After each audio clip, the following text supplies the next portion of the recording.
This is the Capitol Rundown. Shouldn't operate where we have a minority of people in the legislative chamber taking hostage the process. Your house insurance, your payment, principal, etc.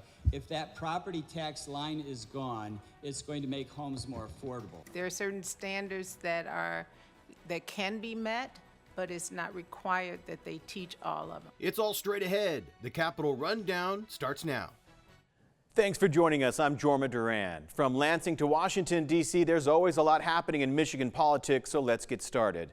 There's an election coming up on Tuesday. Thousands of Michiganders will go to the polls to pick local leaders and decide on a variety of millages. But outside the Detroit mayor's race, it's election 26 that's getting all the attention. Candidates have long since declared for a bunch of the state's top races, including the governor's race, where more than half a dozen people want to replace Gretchen Whitmer, who is leaving because of term limits. We're going to take a closer look at the race in both parties, starting with the Republicans, because the GOP hosted a debate earlier this week.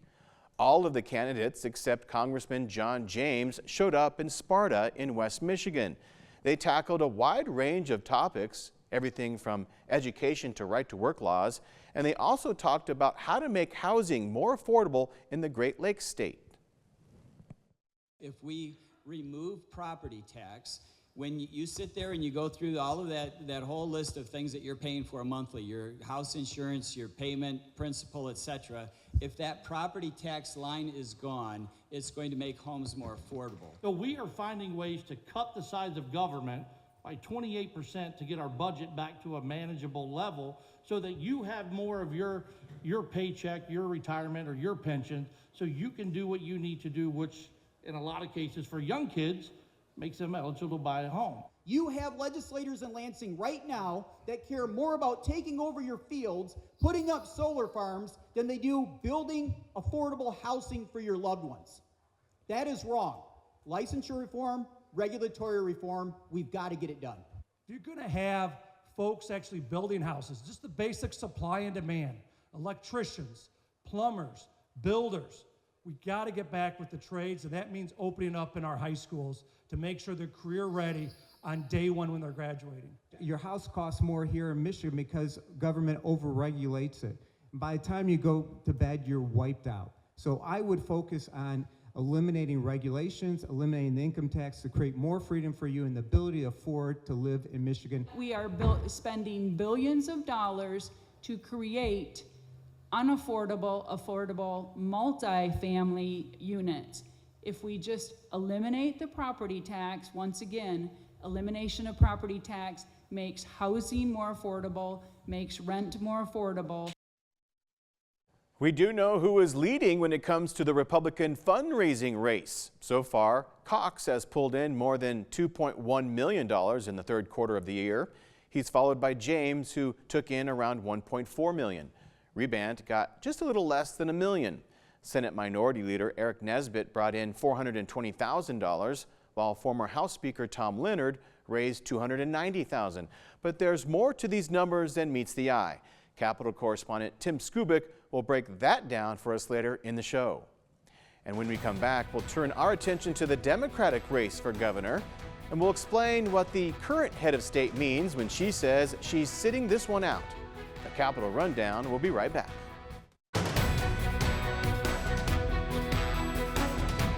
There are some high-profile people running for governor on the Democratic side, including Lieutenant Governor Garland Gilchrist.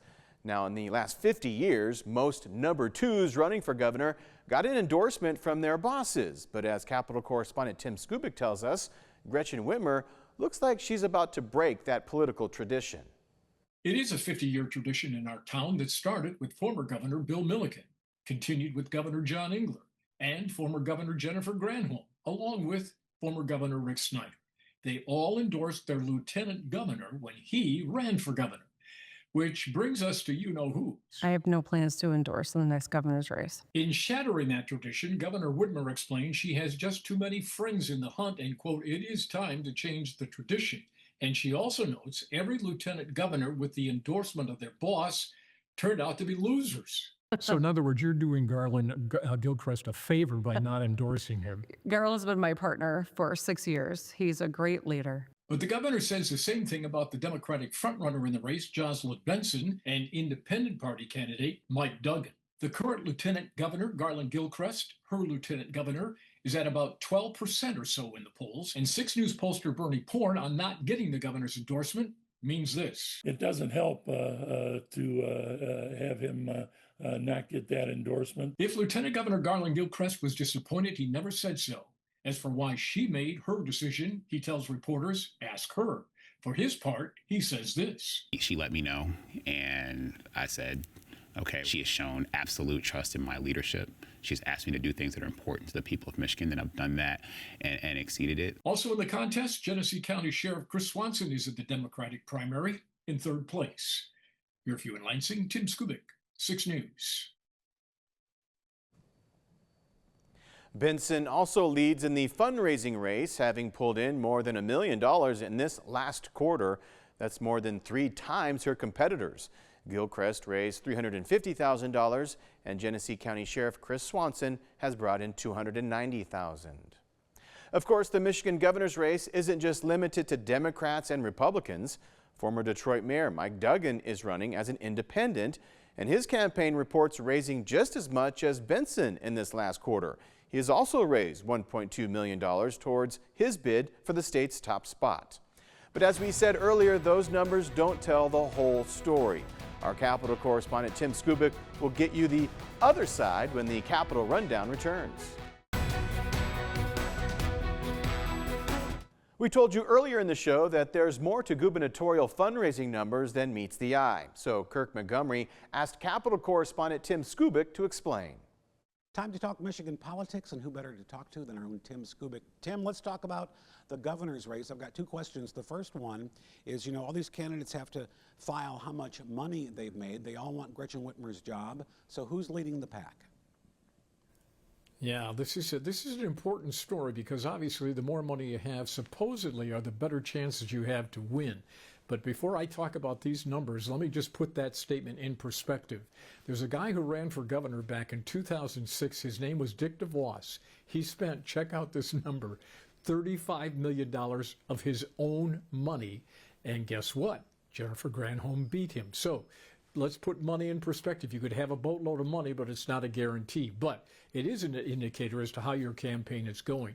And in this last quarter, here are the numbers. John James finished in 1st place. He raised $1.4 million, followed by Jocelyn Benson at $1.2 million, and Independent Party candidate for governor Mike Duggan came in at $1.1. Now, the twist on this story is really fascinating because we have 3 candidates who added to their total by taking out their checkbook and writing themselves a check, a loan, to put into the campaign funds. And the leader there was Mike Cox, Republican, former state attorney general, now running for governor. He's raised a total of $4.5 million, which sounds very impressive, but $3.5 million of that is his own money that he loaned to himself. So put that in perspective as to how well he's doing on the campaign trail. Well, sticking with the theme here for this governor's race, there was a big GOP debate with some of the candidates, but not all showed up. What's up with that? John James, who is the self-described frontrunner in this race, and he has been basically missing these debates. He missed one up on Mackinac Island that the Republicans sponsored, and he said he's going to debate when the primary field is, quote, finalized. In other words, when all the riffraff is out of the race and you've got it down to maybe 4 or 5 people, then supposedly he will debate.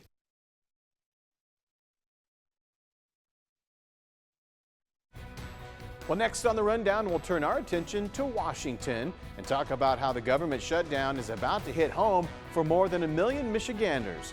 You'll hear from some members of Congress when the Capitol Rundown returns.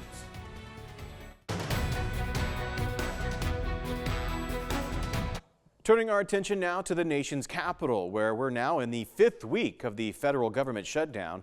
In the early days, it was mostly federal workers, tourists in D.C. and our national parks who felt the pain. But there was a big development this week. Orders from the feds to stop funding for SNAP benefits, formerly known as food stamps.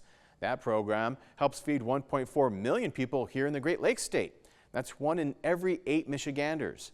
Michigan's Attorney General is suing to make sure the funding continues, And Michigan's congressional Democrats are asking the Secretary of Agriculture to use contingency funds to keep the program going. The Capitol Rundown talked to two members of Michigan's congressional delegation from both sides of the aisle. Both say they're concerned about the shutdown and loss of SNAP benefits, though each side blames the other for what's happening. I can just say that I'm really astonished that reserve funds aren't being put forward to feed hungry families, to prevent this level of disruption into Michigan families' lives. And instead, we've got a president who's just gallivanting across the world, cutting deals with other countries, $40 million for Argentina, no bailout for our farmers. And certainly I know all of you in mid-Michigan know the role that our farming community plays for our state and for families and for accessibility to good food and fresh food. And look, we need the deal here in Michigan. We need the deal for Michiganders' pocketbooks. And I think that's something that we can certainly all agree on. Look, this is not acceptable. I'm leading in the United States Congress by introducing and authoring a bill called No Tariffs on Groceries Act, because costs are only going up. The need for families, for individuals, is astounding, and we've got to do something to lower costs. And so my bill would do that.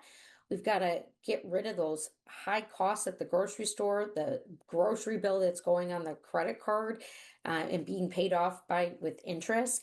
And we also in this time period have got to recognize that food and healthcare and the basic things people rely on need to be accessible and affordable. All across this country, we're going to see the ramifications of expired SNAP benefits that is really going to change things for not only Michigan families, but families all over this country. So the president needs to come back to the table. The House needs to come back to the table.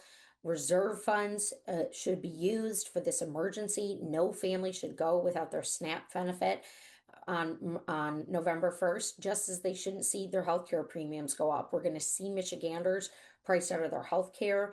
This is a frustrating time, and we need to act.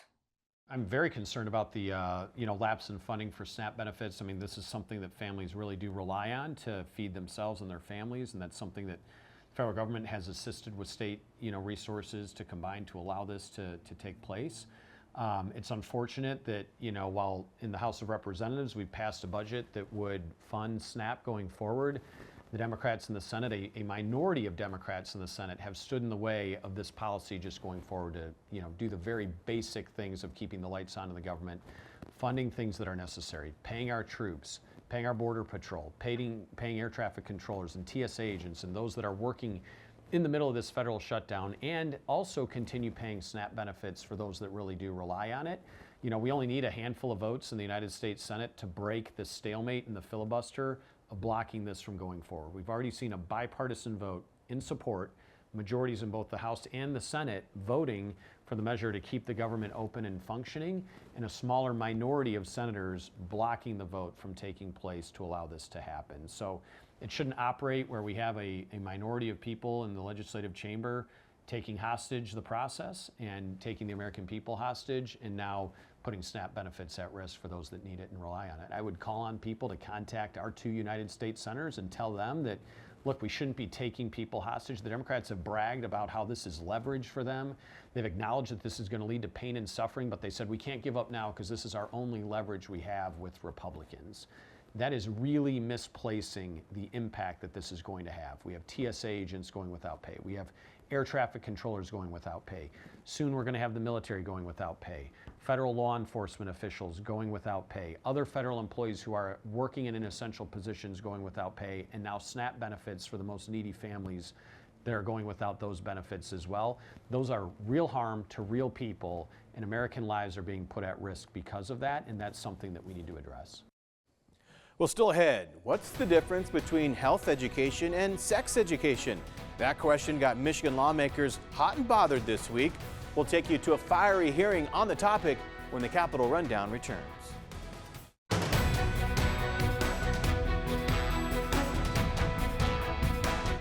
A tense House Oversight Committee hearing earlier this week sent the state's Department of Education back to the drawing board to update its current health education standards.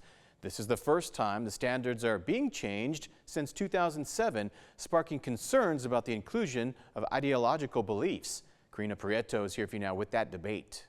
The research is clear that for all students, feeling seen, heard, and valued at a school is the foundation for successful academic engagement and achievement. Department of Education Chief Deputy Superintendent Dr. Sue Carnell sat in the hot seat for more than an hour on Tuesday morning, testifying in support of the department's proposed health education standards. There are certain standards that can be met, but it's not required that they teach all of them. The only requirement is communicable diseases. The department announced potential changes in September, quickly receiving pushback from some lawmakers and community members about the content and parental rights. The standards change, but the local control and parents' ability to review curriculum and opt their child out does not change.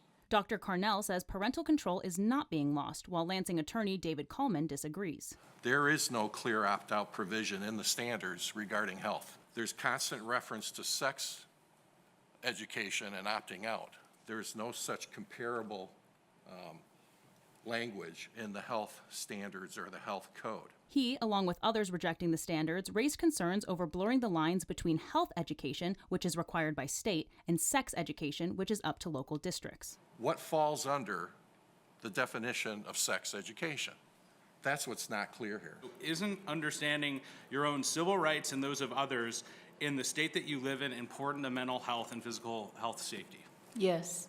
Democratic Representative Dylan Wagella joined 6 others in a no vote, but with 10 yes votes to reject the changed standards, the department will need to redraft. Schools should strengthen minds, not replace the values taught at home. It doesn't mean that other subjects or content should not be taught. Here for you in Lansing, Karina Prieto, 6 News.